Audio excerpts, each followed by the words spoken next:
Welcome back to A Celtic State of Mind. I'm Paul John Dykes. I'm delighted to be joined at Blackfriars Comedy Club by Mark McMaster.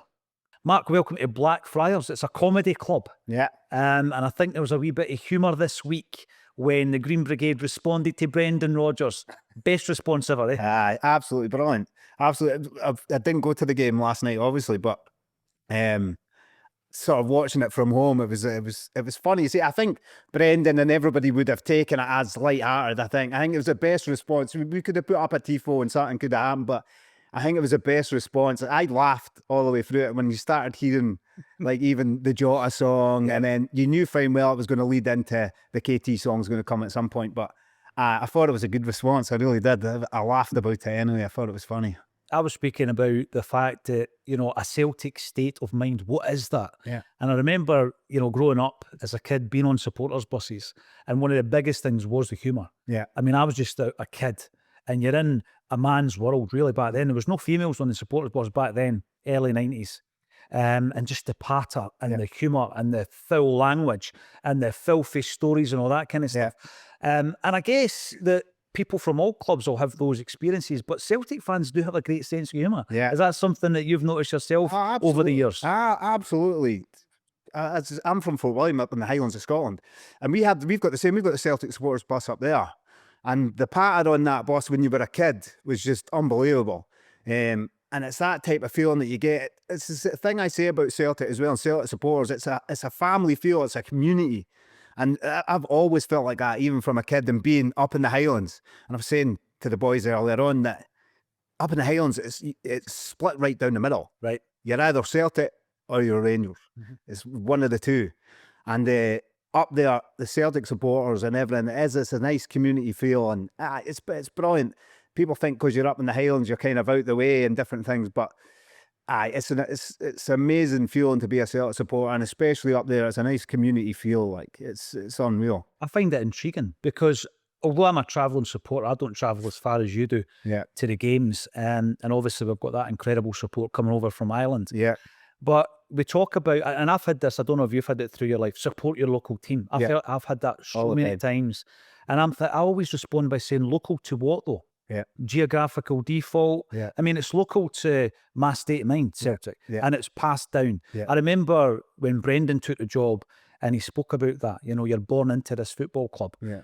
Now, I know it's become something of a cliche, but I was. You know, I was born into generation upon generation of Celtic supporter who may have landed in Fife by the time my mother came along. Yeah. But if you go further back, you're moving into Hamilton, and then you're going back to Donegal. So in terms of supporting Celtic, it's a baton that's passed down from generations. Was it the same with yourself? 100%. Exactly the same. My father is a massive Celtic supporter, and ever since I was born, I was draped in green, white and gold from when I was born. So my father just embedded it in me. Even my mother and that used to tell me that my dad used to just sit and sing Celtic songs to me as a kid to try and get me to sleep. So it was just embedded in me at a very early age. You got my granny, his mother, to knit me a teddy with all green, white and gold and things like that. So it just goes down, passed down, and I've passed that down to my kids now as well. My son is called Lennon after Neil Lennon, and because he was born in 2007, and that was just when Lenny had maybe just sort of hung up his boots in and just stopped being the captain of Celtic then. And I was just obsessed with Neil Lennon. So he's now got that in him, and he's going to pass that down to his children. And it's it makes me having that, it almost makes me emotional sometimes, especially when I go to Celtic Park. I get that feeling every time that I'm in there, especially when I'm with my son, because like traveling from Fort William down to Glasgow, it's not just about the football. It's that day that I've got with my son, and it's the memories that I get to have with him on the way down to the game, and we're singing Celtic songs. And then we get there and we get to the game, and then just the feeling to have my son beside me and we're jumping up and down. It's amazing. It's so hard to explain to people who don't get it. But it's an amazing feeling. It is. So is your boy 18 this year? So he's 17. He's 18 this year. He's 18 this year. That's brilliant. I mean, when I was growing up, through, my dad was a miner, so through the miner strike and all the rest of it, I always remember like Saturday was, because it was a Saturday, it was such a big day, big buzz around the house, waiting for, and it wasn't a supporters bus, it was like a paint van to come and pick the old fella up, and the whole week basically was focused on this moment where the uncles and the cousins and all the rest of it would all come up, and your dad was disappearing into the unknown for several hours. He would come back with a very familiar stench about him, like, you know, it was this mixture of fags and bevy and all this kind of stuff. And as a wee boy, think, what is this thing called Celtic? I need to be part of this, you know. And then the programme would come out, and it was just the colours and the crest, the whole thing. I love all that side of it. And like you see, you then pass it on. A wee personal story for me. Bizarrely enough, somebody must have dropped out of one of these charity games that they do, right? Magnus. And I got an email, and it was like the night before or 2 nights before the game. Oh, we'd love you to play. I'm thinking, no, you don't. Somebody's dropped out, but there's no way I'm saying no to this. We were going on holiday the following day. I said to my missus, I'm going to play at Celtic Park, right? So you get 2 tickets. My wife, my boy wasn't even 2 at the time. And I'm thinking, forevermore, he'll say the first time he went to Celtic Park, his dad played for Celtic. It was an incredible experience. He'll not remember it. But I was just watching it back recently, and we'll get onto this with the Kieran Tierney thing. They send you a request, and you have to say, right, what name do you want in the back of your jersey and what number? So obviously I went for Dykes 71, right? So it was a get it up you moment for the Rangers fans. And there's a wee guy running about, Tierney 63, right? And he's a decent player. And obviously I'm getting a wee bit advanced in ages. And he had pace, so I snapped him, right? And the fans were booing me. They're booing me because I snapped Tierney. I later found out it was Kieran Tierney's cousin. Oh, really? So I found them on TikTok recently to see if there's any goss about the return of KT. What's your thoughts on it? Listen, when he went, it was Lennon, my son's favourite player. It was listen, at the time as well, it was my favourite player as well. I think I always gravitate towards the Celtic boys. I was like that growing up, even in the 90s. And this, a lot of people don't believe me when I say this, because I think, really one of my favourite players in the 90s was Simon Donnelly. Simon, I don't think Simon Donnelly gets the credit that he deserves. He was one of my favourite players because you knew fine well when he put on that top, when he stuck on that jersey, he played for that jersey. Now you get them now. We've got Cal McGregor there. We've got Anthony Ralston, who are 2 of my favourites. Now I gravitate towards them more. Like, a lot of people go, Anthony Ralston, because they expect me to say someone else. And I was like, no, because every time he puts on that jersey, he will run through a brick wall for Celtic. It's as simple as that. And Simon Donnelly was like that for me growing up through the 90s. But it's I love that. I gravitate towards players like that. Neil Lennon, that's why I say I named Neil Lennon, because of Neil Lennon, another man that drove through adversity to play for the team that he loved, the things that he had to go through in his personal life, and would still run through. Neil Lennon's that guy. If Brendan dropped out tomorrow, he would do what he could to help out the club again. He's that kind of guy. And I love that. I absolutely love that. I know there's better players than some of these players that I've mentioned. I understand that. But I gravitate towards that just because of how it makes me feel. Because they're living the dream. These people are living the dream. The thing that you always want to do is put that jersey on. It means the same to them as it would to you and me. Aye. So, like, getting back to your question, Kieran Tierney, to me, when he left, was gutting. But I understood it. I know quite a lot of people didn't understand it. I got it. I understood it. I realised. And I don't think that it was completely all his decision. I think that he's a Celtic boy, and he might have stayed if things were right, but I think it was the best decision for the club, and it was the best decision for him at the time. But the whole sort of idea of him coming back is unbelievable to me. Honestly, I'm all for it.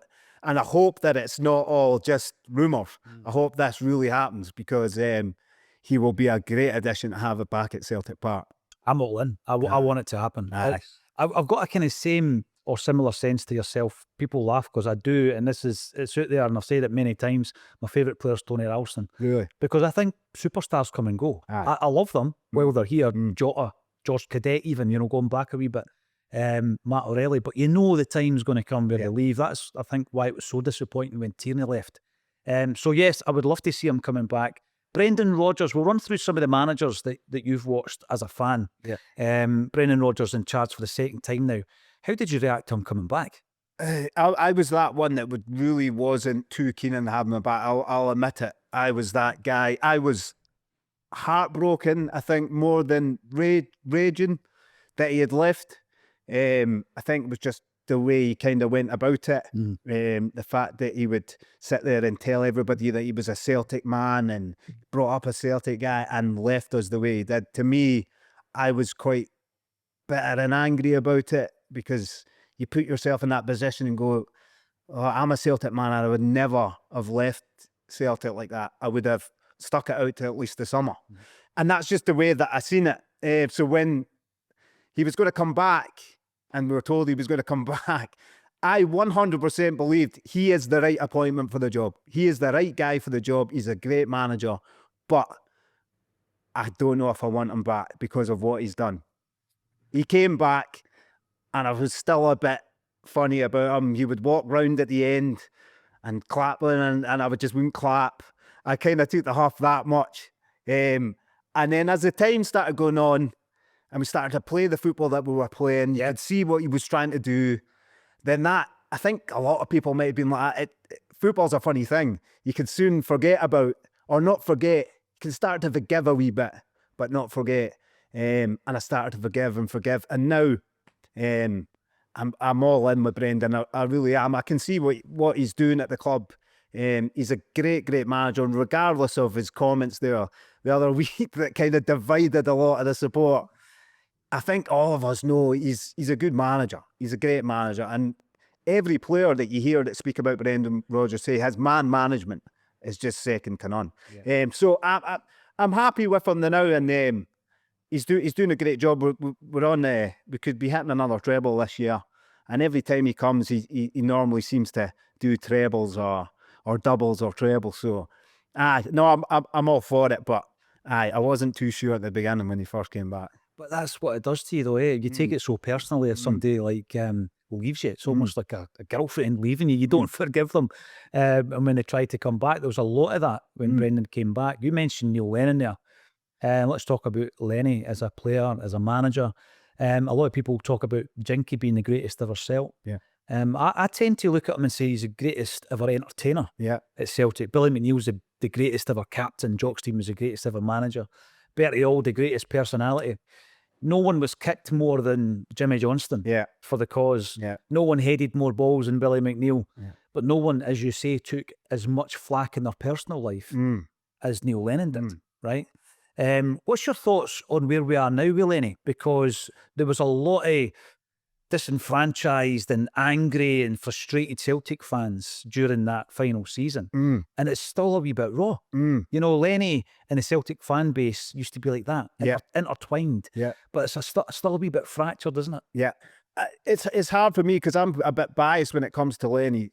I think I understood why Celtic supporters weren't happy. I totally got it, because, and even I was at the point where I was thinking, I was looking at what was happening in the park, and I was thinking to myself, and I was hoping, just walk away, Lenny.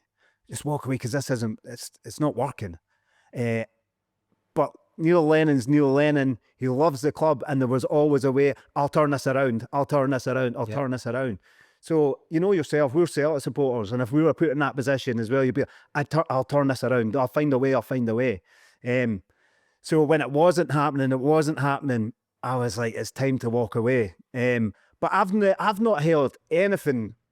I do not have any sort of feelings towards Lenny, bad feelings towards Lenny. It is what it is. He stepped in at a moment in time when we needed him. You know, not many people would do that. He came in, he's seen us through. And then when he got appointed as I was quite happy when he got appointed as a manager. COVID hit. Everything kind of just went crazy in the world. And then it was one of them ones. I totally understood why a lot of Celtic supporters were angry with him at the time, but now I don't get it. I think that Neil Lennon's done amazing for us. He stepped in at times when he's had to step in. His first time round as a manager, he'd done brilliant. He'd done brilliant in the Champions League. And I just can't see past Neil Lennon. I really, really can't. I love the guy to bits. We look back as well on the 9 in a row. Yeah. And let's hope in our lifetime we'll see another one. He won more titles than anybody else in that run. Well, he started that, didn't Yep. he? He started off that run. But I mean, I think we have to just remember what it is that he actually done as a player as well. And as a player, he was phenomenal. He was. And as we touched on before, the adversity that he had to go through to play for his club, he loved that. And he does love that club. And he's one of these people, as I said to you before, if something went tits up, he would be straight back in the door to help out in any kind of way. Any kind of way he could, he would be straight back in. And I love that. I love that about players, as we said, that would just run through a brick wall for the club, because we all feel it. You know, it's like the song that I wrote, Boys in the Green, when I sing about it. It's not just a club, it's a lifestyle we run in our life. You know, it's a lifestyle. You know, so you get football fans who go to the game on a Saturday and that's it. They don't think about it the rest of the time.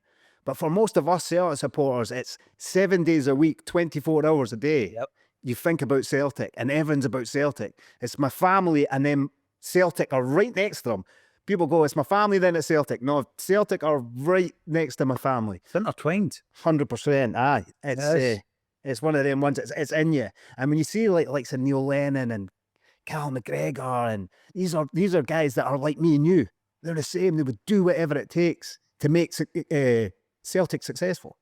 I remember speaking quite a few years ago to Pat Stanton, who had a great wee cameo at the end of his career at Celtic, Hibs legend, and he spoke about the importance of having a nucleus, a heartbeat of any team that's got that in them. You know, people who have come through the ranks and they know what it means to so many people, rather than players that are passing through. And I've got nothing against guys that are passing through, because it's, you know, we can be a platform to Van Dijk and Wanyama and all these guys. Yeah. But the ones that have been there, you know, James Forrest, Callum McGregor, Tony Ralston, hopefully Tierney comes back. And I think they give you a wee extra edge, especially when the chips are down. You mentioned a song. Let's talk about music then. How big is music in your life? Have you been in bands previously? Yeah. So I've always been into music. It's always been kind of football and music. I think that goes hand in hand quite a lot of the time. Football and music goes hand in hand. But ever since I was young, I remember being about 7 or 8 years old, and I would just write stuff down and I would just call them poems. And they were poems, and that was fine. And then I would do that for long enough, and then when I got to about 14, I ended up joining, like, me and another 4 of my pals made this wee band. We used to go into my pal's garage, we used to sit there and we used to play music. I was the singer, and then we had the guitarist and the drummer, and we would just play, and it's all we would play was Oasis songs. That's all we would play. We were all big Oasis fans, and that is all we would play. And then that kind of progressed, and then we got to the age of 18, and then you hit the pubs and all that, you kind of forget about it a wee bit. And then I got to about 19, 20, in fact, maybe a wee bit older, 21, and I ended up joining up with another couple of pals, and we started another band. And all we used to do was just do cover versions, because we were like, what will we do? We'll do cover versions, and we'll go and hit the pubs, we'll make a wee bit of money, and we'll just play a bit of music and get a bit of crack. So that was the whole idea. And I remember we were having a practice this one time, and just in amongst the practice, I just started playing something and singing. And one of the boys turned around and says, "Is that so?" And I went, "No, it's just a song I wrote." And a pal of mine who's the drummer went, "You write songs?" "Oh, I've always written songs." I said, "Are they any good? Are they all like that?" And I says, "I don't know if they're any good. I don't even know if this one's any good, but I have been writing songs for a long, long time." And I'm very basic on the guitar. I'm a big Noel Gallagher fan. Noel Gallagher plays like 4 or 5 chords on the guitar, and he can make an absolute gem of a song out of it.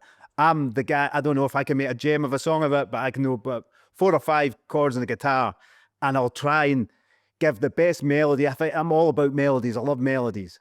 So if I can try and create a big melody and write a song around it, I'm laughing. So I'd done that, and then we ended up doing a couple of EPs. We ended up sort of touring around Glasgow and stuff like that, doing a lot of gigs around there, and we just played all our own stuff. Brilliant. So I loved it. And that takes me on. We've done all that, and then it got to a point in time we got signed by a sort of a management company in Glasgow. They're a very small company. We played in the King Tut. So we headlined the King Tut's one time. And as we finished the King Tut's, we walked down the stairs and you've got the wee bar and stuff and that there. And there was a few people waiting for us. And a few people approached us and says, look, would you be interested in coming along, getting a chat with us? And we says, yeah, fine. So we ended up going along to a couple of meetings, and we got one meeting and we thought, right, we'll go with these guys. And it was probably the worst thing we'd ever done. Really? Everything changed. Just everything changed. We were, by the time we played the King Tut's, I think I was about 26, 27. So, and some of the boys were actually older than that. So they were in their 30s. So it wasn't like we were a young band that you can just sort of get up and go at a minute's notice. We all had full-time jobs. We all had families. We all had mortgages that we needed to pay. So we weren't just that sort of, that old school sort of band, young band where you can jump in a van, sleep in a van for a few days and go and tour the world and do whatever it is that you want. We all had commitments. And we kind of explained that to the management company at the time. Totally understood it, totally got it. Right, perfect. So then we just started doing more gigs around Glasgow. And then I remember being in work one time and they phoned me and says, how quick can you get to Manchester? And I was like, well, not very quick. One, I'm in the Highlands of Scotland, and two, I'm at work. So not very quick. And it kind of took off from there that they were just, we had explained to them all that we weren't that kind of, we were all a bit older. We couldn't commit that way. It started off that it was fine, and then it just sort of, no, we couldn't do this, we couldn't do that. And then it kind of fizzled out from there because I kind of lost my love for it then. And then didn't kind of split up the band, and then didn't pick up the guitar again until about 12, 13 years later, which was about a year ago. Or a year and a half ago, I picked up the guitar. And the only reason I picked up the guitar was because I've got my own business. Me and my wife run our own business. And I said to my wife, she was sitting in the living room, I says, I've got some paperwork to do, but I need to take notes. I said, do we have a notebook? And she says, it's in the spare room. So I went to the spare room, picked up the notebook, went back, sat in front of my computer, and I was going through looking for an empty bit. But as I was going through, I was like, oh, these are old songs that I've written. So I was going through, and then I got to the end, and I seen that there was a song there, and it says, there's a team on the east side of Glasgow that's built into me. And like loads underneath it, but it was all scribbled out. But I'd left the top line. So I thought, I've left that top line. I've obviously liked that top line, but I've hated all the rest of it. And that was fine. So I tried to carry on, but I was just thinking about this and thinking about this. And honestly, I hadn't touched the guitar in 12, 13 years, hadn't touched it, but it sat in my room. But never touched. The only time I touched it was to move it somewhere else. And I was thinking about it. I was like, I have to do something with this. So as crazy as this is, and my wife will vouch for this, anytime I've ever written any kind of music, I pick up my guitar and I go and sit in the bathroom. I sit in the bathroom, and sometimes I've been in there for hours. But I think it's just the acoustics in there. When the kids were younger. Hendrix used to do it. Really? Yeah. There you go. It's the acoustics in there. The kids were younger before. Now a lot of them have all grown up, but they were young before. So I used to just lock the door. They never used to bother me. And then I would just sit there and I would just write. I went in there, picked the guitar up. I went in there. 10 minutes later, I came out with Boys in the Green. And I walked through and I said to my wife, can I play you this song? And she went, what song is it? I says, I've just written a song. She went, you've just been in there 10 minutes. I went, I've just written a song. Can I play it? And just tell me what you think of it. So I played Boys in the Green. And she went, there's no way you wrote that. And I went, I did that. She goes, no, that's a Celtic song already. I'm sure I've heard that. And I went, no, you absolutely not heard it. And she went, you've just been in there 10 minutes. Did you honestly just write that? I says, aye. But honestly, Paul, I remember listening to Noel Gallagher one time, and he said that all his best songs just drop out the sky. Yeah. And I never really believed it, because any time I'd ever written a song before, there was one other song that I actually played with the band that actually done really well.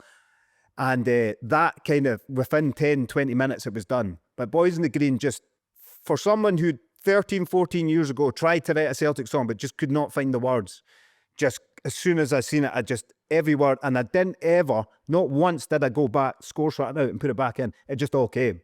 It just all flowed through. And it was, one of them things. And when I said to the wife, and she said that because she'd never said that before. So that made me think, well, maybe all the rest of my songs were pretty shite. Because she'd never said to me before, there's no way you didn't. And she said that to me, and I was like, that's pretty good. And then I thought, I'm never going to put it out, but I'm never going to release it. What was your thinking behind that? The only reason, I'll tell you exactly what it was, is when Brendan Rodgers first came back, we played Kilmarnock and got put out of the Scottish Cup. And I had to listen to Chris Boyd go on about how the Celtic supporters were all divided, not united. And I was like, oh my God, that guy does my head in at the best of times. But I was like, I've got a song about this. Because basically that's what Boys in the Green is. It's a song from one Celtic supporter to other Celtic supporters about what it feels like to be a Celtic supporter. That was what it feels like for me to be a Celtic supporter. And if other Celtic supporters can resonate with it, amazing. And I thought, I'm gonna go and put this out there. So I've got a TikTok following 30,000 people on TikTok. So I was like, I'm just going to put this out there. And I said on the video, I was never going to release this. But you've got Chris Boyd going on about, we're not united. I've got a song for this. So I sang the song, and that was fine. Done that, and people were putting underneath, oh, this is great, this is great. I thought, that's fine, I'll put it out there.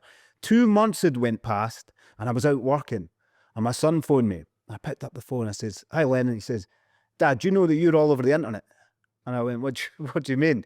And he went, you're all over the internet. My pals have phoned me and said that you're all over the internet. And I says, for what? He says, you know the song that you wrote? I says, aye, that was months ago. He says, it's everywhere. And just as I was like, right, okay, put my phone down, I went to go and look.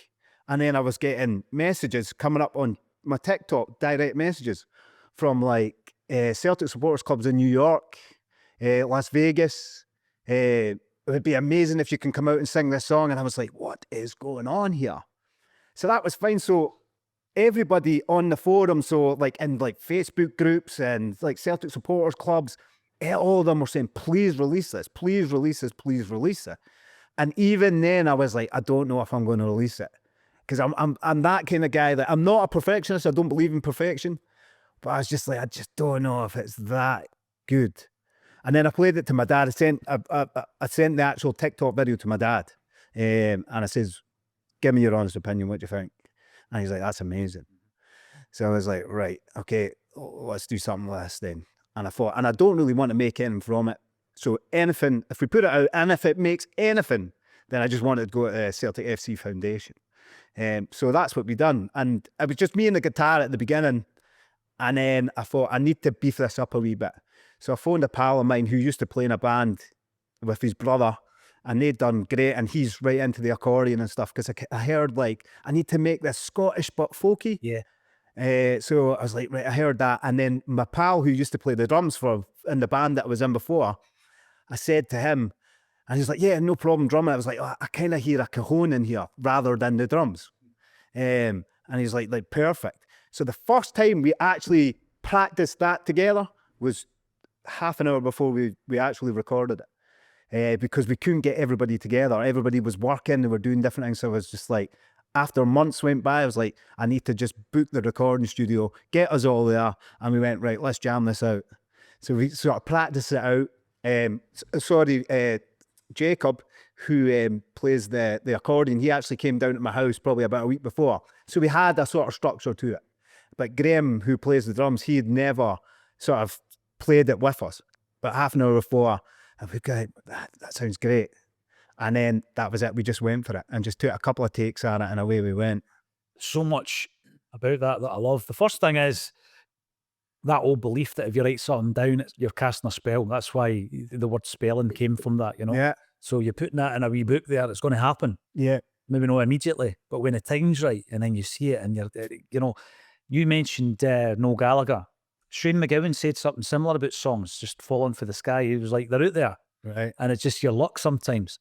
And then I had the great privilege of speaking to James Allen from Las Vegas about his love of Celtic. And I had to ask him about Daddy's Gone, which is just an amazing Las Vegas song. And he said the same. He said when he started writing it, he was scared to stop because he thought, right, this is magic. So if I stop, then I'll lose it. So he just finished it, and it took him 10 minutes.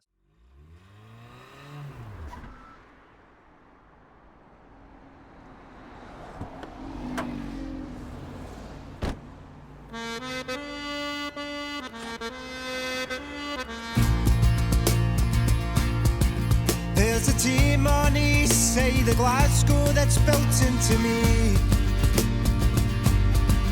with a fan base all over the world and a rich history. In the green, white and gold, we're united together we stand,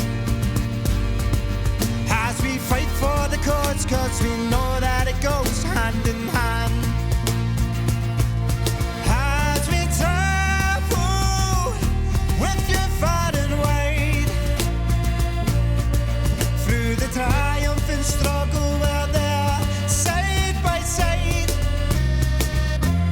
Hear the roar of the boys in the green. In the heart of the jungle, our passion will always be seen. It's from Parkhead we cheer, where the legends held dear to our heart, and an atmosphere filled by the best of your footballing star.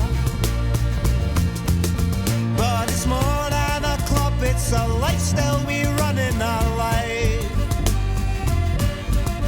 As we walk London Road to the front gates of our paradise, as we travel with you far and wide, through the triumph and struggle, we're there side by side. Hear the roar of the boys in the green. In the heart of the jungle, our passion will always be seen. Wherever I may roam, I always find my way back home. And I know that one day I'll be gone, but I know I'll never walk alone. As we travel with you far and wide,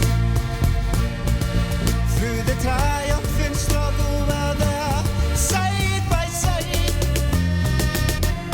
Hear the roar of the boys in the green. In the heart of the jungle, our passion will always be seen. As we travel with you far and wide, through the triumph and struggle, we're there side by side. Hear the roar of the boys in the green. In the heart of the jungle, our passion will always be seen. In the heart of the jungle, our passion will always be seen. In the heart of the jungle, our passion will always be seen.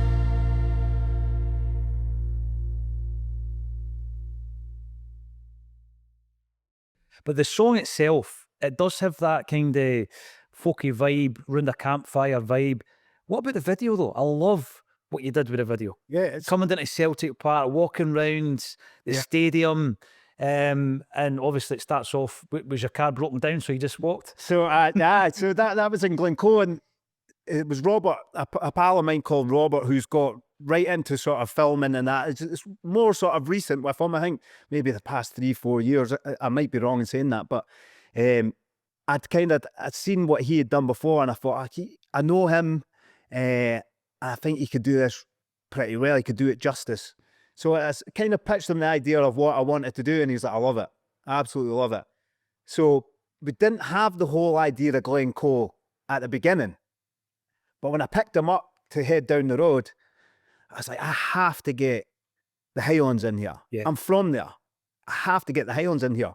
What better place to do it than Glencoe? Because the scenery is just absolutely unreal. So that was fine. So I had we talked about it even just before we hit Glencoe, and we had all this skit that we were going to do. And then he was just like, I don't actually have a microphone for my camera. And I was like, right, okay. So forget all the talking part, because we were going to do this talking part. And then it was going to be a case of the car's broke down. I will do whatever it takes to get to Celtic Park, so I'll run. So we were like, right, the car's broke down, slam the door, lock it, I'm running to Celtic Park. And that's what we done. So then we filmed that, and we got down to Celtic Park, and it absolutely pissed down. Absolutely torrential rain. And we got there and we were like, oh my God. He's like, we can't go out in this. And it was torrential. When I say torrential, it was torrential. So we sat in the car park just outside Celtic Park for about a good hour. And it's like, it's not going off. And we were starving. So we'll go to McDonald's just further down the road in London Road. So we went to McDonald's, and we were sat at McDonald's, and we're like, it's going off. It's going off. So I jumped back in the car, and away we went up to Celtic Park, filmed a wee bit, started torrential rain again, jumped back in the car. We were in and out that car, I don't know how many times. I got home about 2 o'clock in the morning. But I just wanted to try and capture all the best parts of Celtic outside. And I just thought, we have to do this, because with the Christmas lights up and everything as well, it looks phenomenal.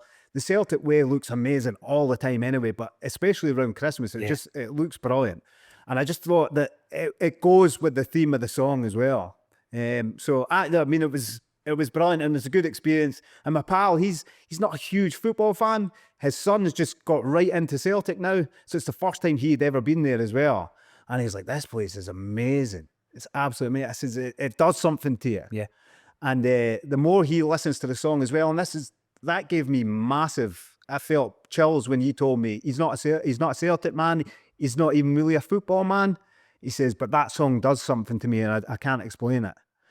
And I was like, wow. It's pretty special, eh? That feeling is better than anything, the fact. And then the powers of new media. You know, I'm flicking through TikTok, a platform I had resisted for a long time, because I thought it was a young dude's game, certainly no for somebody my age. But we started doing clips for this show, and I thought, right, we'll set up a TikTok account for that, and it pops up, obviously, the algorithm, and I'm thinking, right, a wee bit like your missus. Yeah.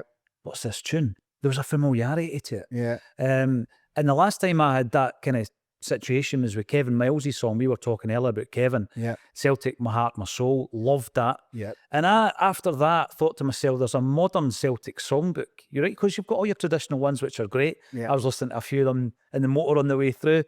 But there is a modern take on the old classics, and I think this fits the bill. We were talking to Paul Quinn at Teenage Fan Club. Yeah. He wrote a tremendous Celtic song that we're hoping to release this year, Hold Your Head Up High, a Jimmy Johnston song. So it's becoming more, and I think it's because you've got a platform, there's somewhere to put it, and you can share it with Celtic fans. Have you played it live yet? No, so I've not. I've been asked a couple of times, but I've not done it yet. But I want to. But the thing is that I don't want to just turn up and play one song and go, thanks very much, see you later. I'd rather, a lot of people ask me after I've wrote that song, one of the first things they'll say is, are you going to do another one? And I was like, well, that one kind of took 13 years, but 10 minutes to do. I don't know when the next one will drop down and out the sky. I don't know, but I wouldn't mind doing something with the likes of other people who have that affiliation with Celtic, like Kevin, and getting a collaboration going and going, let's put our heads together and come out with something, and something just like at Christmas time. You know what I mean? That kind of thing. And again, to the foundation or whatever. I think once it's there, and that's the thing that I like the most. I've created this song and it's going to be there forever now. So like even in 20 years down the line, it could still potentially be making some sort of money for the foundation. And one of these things, once I'm dead and gone and my son's there, I can then turn around and say to his kids, that was your papa that wrote that. Or these type of things last forever. And it's like speaking to yourself when you're saying like, it's more like in the modern songbook. My thing on it is that the amount of people who've said to me, Mark, it gives me so many amazing memories. A lot of older people will turn around and say, that song, I just started remembering about memories of going to games and walking down London Road or with my kids. And like that to me is, it's priceless, that. It's absolutely priceless. And that's when you go, I've done a good job here. I've done Struck a chord. Definitely struck a chord. And like you say, the video's perfect as well. Your friend's wee fella, that was like his first visit to Parkhead. What was yours? My first one was against, I believe it was against Motherwell. And I went down on the Celtic supporters bus for that. And I went down with a pal and his dad. I can't remember for the life of me what the score was. But I remember walking into Celtic Park. And I think even now I still kind of get that every now and again when I walk in and go, this place is just unbelievable. But I remember the first time walking in, and when you walk up the stairs and then you see the park for the first time, and it's just been somewhere that you've watched on TV, or you've even back then when you couldn't watch it on TV, you had to listen to it on the radio. There was like no other outlet to it. And then just remembering all the games that you'd heard or watched there, and then the first time you see the players walk down the tunnel onto the pitch. I don't think you ever get that feeling. Still gives me chills. It still gives me chills. And I remember the first time taking my son Lennon and just looking at his reaction, and it's just unbelievable. You can't get that feeling. You don't get that feeling anywhere else. Well, this is the thing I used to talk about with my old man. You know, working a really manual job, no very good conditions, overtime, 4 greeting bairns back in the house. But the football gave them an outlet. Yeah. And it allowed them to enjoy themselves. And you've got grown men hugging. Yeah. These grown men never used to hug each other, but they would at the football, singing together, that whole thing. So you're right, it's a different experience. And it's an environment, I think it's built on energy. You know, when you walk into that stadium, there's an energy about it. And anything is possible. Once you go to Celtic, anything. I mean, we can beat Barcelona in 2012. Anything's possible. That's it, You know, there is a fairy tale that Billy McNeil used to talk about. I'm a few years older than yourself, so was it kind of early to mid-90s that you were going? Yeah, I think I remember my father always wanted to take me when I was a lot younger, but for some reason, I don't know, my mother just wouldn't allow it. She would never allow me to go. So then I think I was about, so it would have been, I want to say I was about 9 years old. 9 or 10 possibly. So you're talking about 94, 95 possibly. Right. When I first went, and I went down on the bus, and even just the whole experience with the bus and stuff, because when you're a kid, as you said earlier on, and then you see all these adults and they're all drunk on the way home and they're like, how's it go, wee man, hail, hail, and you're getting money off them and you know, putting it in your pockets. And then after that, you were always brought up a Celtic supporter, but then when you go to your first game, it just gets like, you just want to go back. That's it. I need to go back. I need to go back. And then that started happening on a regular basis. And I would get on the Celtic supporters bus, or we would travel down somehow with a friend or whatever.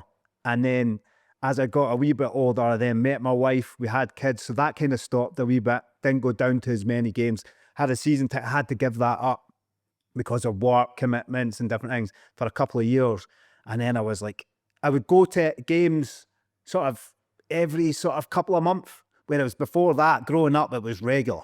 But then even my wife knew, like, you know, I need to get back. I need to get back. And then got the season ticket again, and then got it when my son was really young and that as well. So, and just would never, ever in a million years ever give it up again. Never give it up.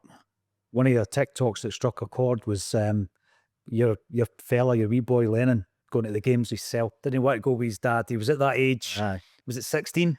I think it would have been last year. I was 16. He went down on the Celtic supporters bus for the first time. Aye. What were you thinking? Was it just like you've got to let him kind of? Aye, completely. But it was heartbreaking. It was absolutely heartbreaking. But yeah, it's exactly that. He had to go and experience that as well. And you know yourself, you can't wrap them up in cotton wool, and they're not always going to be your little boy as much as you want them to be. They're going to grow up and they're going to go and do their thing. But that TikTok was definitely heartbreaking for me, because as much as I got it, I understand it, I would have done it myself, And my wife just kept on laughing. She was like, Mark, like, he's 16 years old. And I was like, no, I understand that. I get it. Don't say anything to him, like, but I get it. But it was just because it's just that thing. It's that time going down the road, speaking, because all we do is talk about football constantly. So you're talking about football all the way down, singing, then you get to the game. So not to have it in that first time, he still comes down with me, don't get me wrong, but sometimes I'll drop him off, he'll go and hang about with his pals for a bit, and then I'll meet you in the ground, no bother. And then other times you'll want to go down on the bus, and then I'll just meet you there, Dad.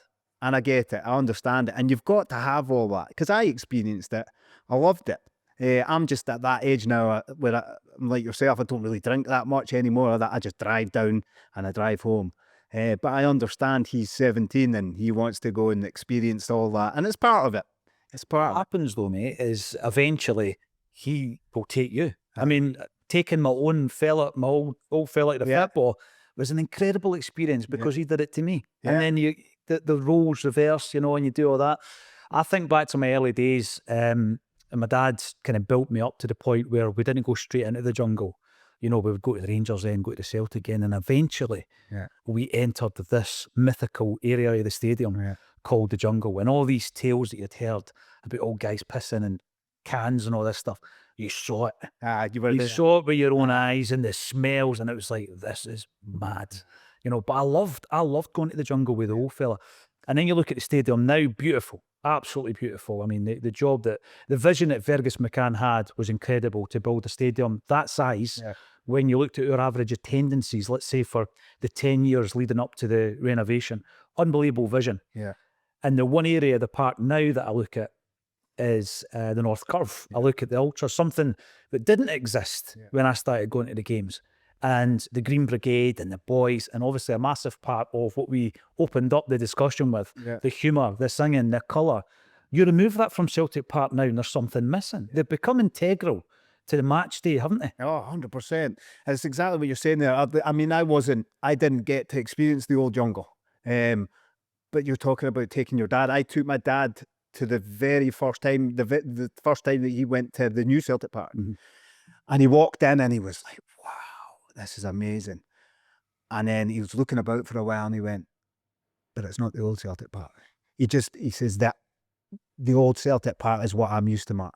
The jungle, you know, when people are pissing in your back pockets and things like that. But he got it. He was like, this place is amazing. It's beautiful.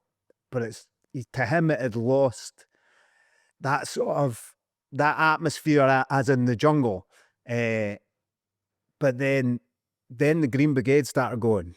It started when that kicked off, and I took him to that, and he was like, "That's kind of getting that feel again, that feel of the old jungle." And I'm all for the Green Brigade. I know a lot of people are split with the way they feel about the Green Brigade.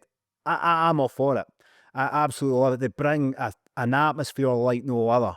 And I absolutely love it. I really do. I buzz off it. I think it's great. I'm all for it. And that North Curve there is always jumping, and they're jumping up and down throughout the whole lot. And it does bring an atmosphere, and it's one of these ones that when you first go there as well, and you see that, you know, if you're a young kid, you want to be near the Green Brigade and all that, because that's where the atmosphere is. And it's brilliant. And obviously you've got the Bhoys on the other side as well. And you know, where I sit at Celtic Park, I'm not far from the Green Brigade, and then over in this corner there, you've got the Bhoys, so I can kind of hear everything that's going on. And then not far from me is the away fans as well. So I'm all right where I am. I kind of get a bit of everything. So it's brilliant. I love the way your dad's described that, actually, because I think with the change into modern football, where a stadium's a stadium, you know, it could be 10 stadiums could be built by the same kind of designer, if you like, and you know, the plastic seats and all the rest of it. It can look a wee bit kind of watered down in that respect, lose a wee bit of its soul. You're right. When the Ultras came back, I think a bit of that came back as well. That's a brilliant point, actually. What was the name of your band? Got to ask. So at the beginning, it got changed. This is the thing with the management company. They wanted us to change it because it wasn't radio friendly. So the band was called We Are Soul, as in you're a wee arsehole. So but spelled WERSOUL. But they weren't for it at all. Like, it's not really radio friendly. It's like, well, a lot of people don't get it unless you're Scottish. And even like I was speaking to a guy who lives down south, and he was like, "What's the name of your band?" And I was like, "We Are Soul." And he was like, "You play soul music?" And I was like, "Not really, no." And I, well, why would you call it We Are Soul? And I had to explain to him. He's like, "All right." So then they asked us to change it, and none of us wanted to change it. So we were like, "Well, just pick a name." Like, well, because it got to that point where we were like, we don't care, just pick whatever. And they didn't pick the name, but I can't remember how it came about. People were firing names here. Bronco came up at one point, Fiasco came up at another, blah, blah, blah. So somebody just went Bronco Fiasco and just changed it to Bronco Fiasco, and that was it. And it was always one of them ones, it's called Bronco Fiasco, but really We Are Soul. That's the kind of way that we seen it, and we just weren't bothered by it. So I think that was the first thing that kind of, I was like, oh, I don't want to change it. I think that was the first thing that you're like, pfft. And it's just stopped being, after that, which is one thing after another, and stopped being, when you first get in it, Paul, you're doing it because you love it. It's the art. Aye. Yep. You love it. You're not bothered about impressing people and getting paid for it. You just want to be out there playing music, and especially playing your own music. So I think that was the start of the downfall. You get the corporate interference, don't you? Aye. They try to turn the band into a brand. You mentioned Oasis earlier. I mean, in my lifetime, I've seen the Stone Roses reform, Oasis reform, Celtic winning 9 in a row. Yeah.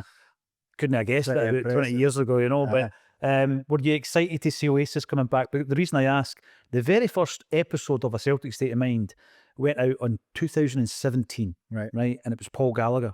Right. So it was Liam and Noel's brother, big Celtic fan. Used to travel up from Manchester.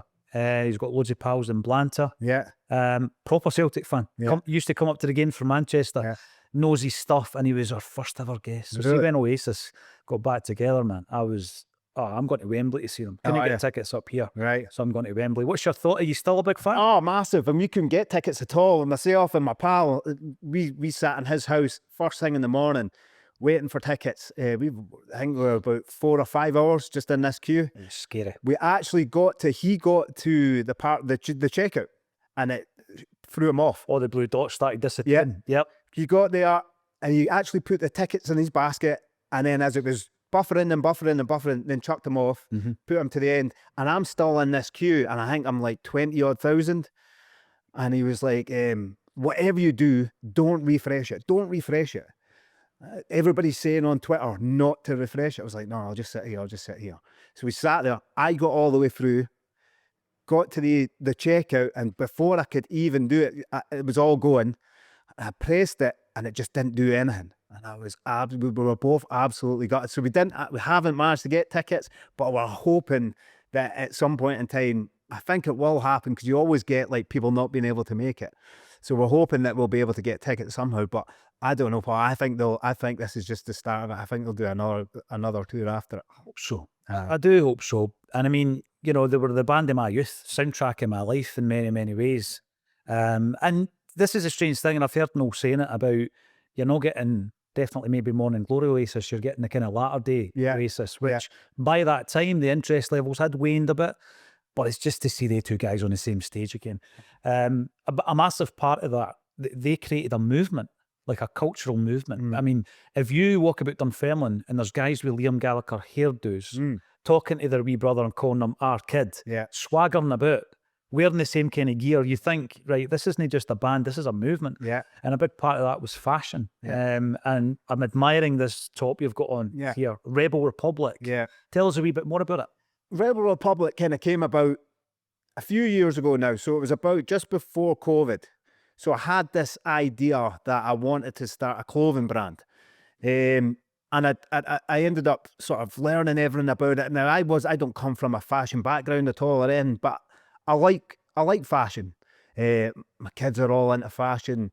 So I thought, I really want to start this clothing brand. So I looked into it, looked out how to source manufacturers in China, looked out how to create tech packs, learned about materials and the kind of materials that I wanted to feel like on you, the weight of it. And I created this sort of brand called Epiphany. And that was fine. So I got a sample made up, a couple of samples, couple of hoodies. couple of T-shirts and stuff like that. But it had to be top quality. I didn't want to put anything out there. I didn't want it to be merch as in like a Gildan T-shirt or a Fruit Loom T-shirt.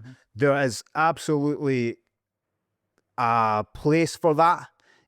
But what I wanted was more like a streetwear brand where like that kind of way, and not have sort of that kind of merch where I just threw a logo on something.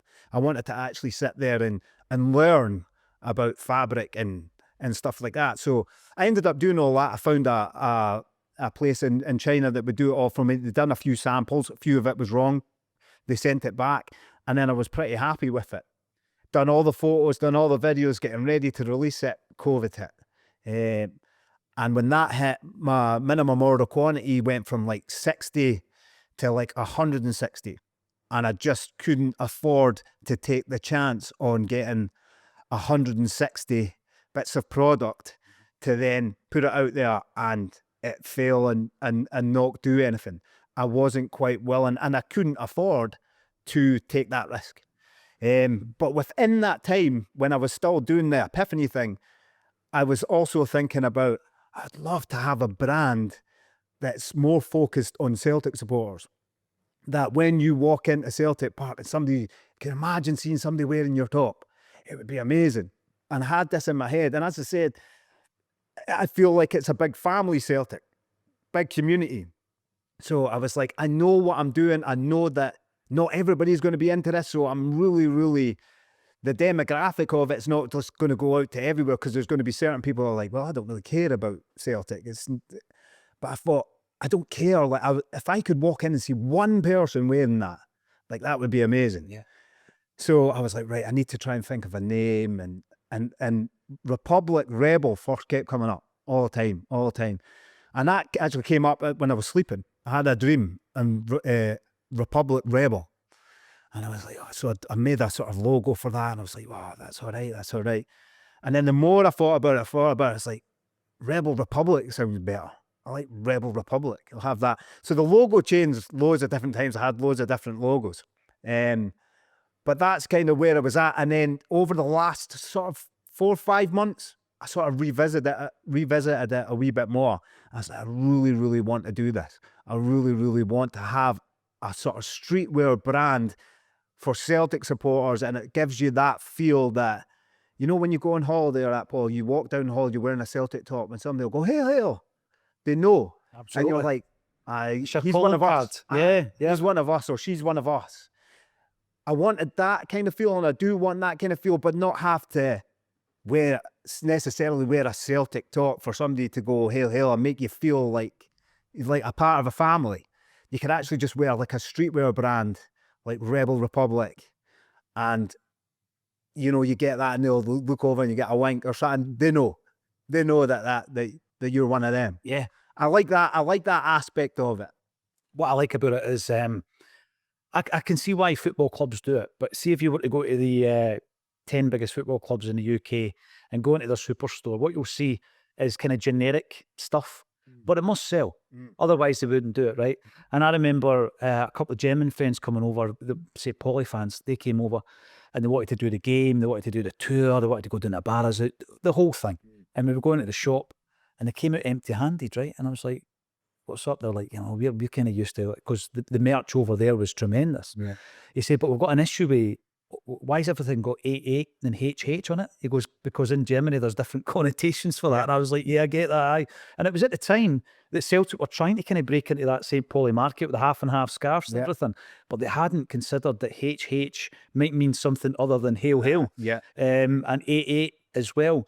And I think that when someone with a bit of creativity comes along with a new brand, but it's aimed at Celtic fans, it does really well, because there's a lot of people out there who won't buy the over-branded stuff and all that kind of. I could see Snoop Dogg wearing that, you know? Yeah. Another celebrity Celtic fan. Next time he's in Glasgow, there you go. That's it. A massive part of that in anything really these days is social media engagement and a presence on the socials. And I was saying earlier, I was the last guy to the TikTok party, but I'm there and I'm going to stay there, right? I'm a wee bit too old for it, but obviously the clips are going on there.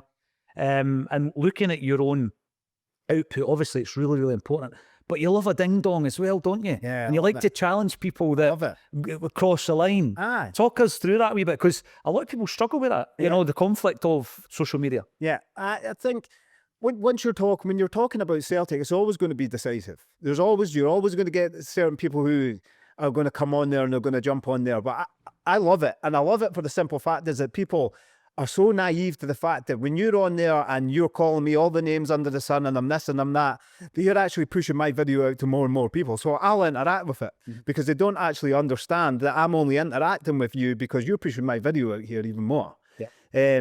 But I also just like the whole banter of it. Some people can take it way too far and some people don't. Some people, I mean, I get slated by the other side of the city, right? I get absolutely slated. And I was speaking to a pal of mine who's a massive, massive Rangers supporter. And they said to me, they said, wow, you love winding us a lot. Oh, yeah. And I went, but can you take it? And he went, it's lighthearted, mate. And I says, well, that's it. You know what I mean? And that's what I like about it. And the thing is, if you're going to come on there and you're going to shout about me and you think you can say what you want, then I'll have my say. And I like that. You either take it that way or you don't. For me, it's just a bit of banter and it's good. And as I said, they're only doing me a favour because the more they interact with my stuff, the more it gets pushed out there. So I'll keep it going. Have they realised that yet? Because it's the same on Twitter, isn't it? Well, I own it, but honestly, Paul, I say it in videos. I'd done a video there not that long ago. The guy just slated me on it. So I put his post up, his comment up, and I said a video about it. And I says, mate, all you're doing for me is just, you are putting me out to more people.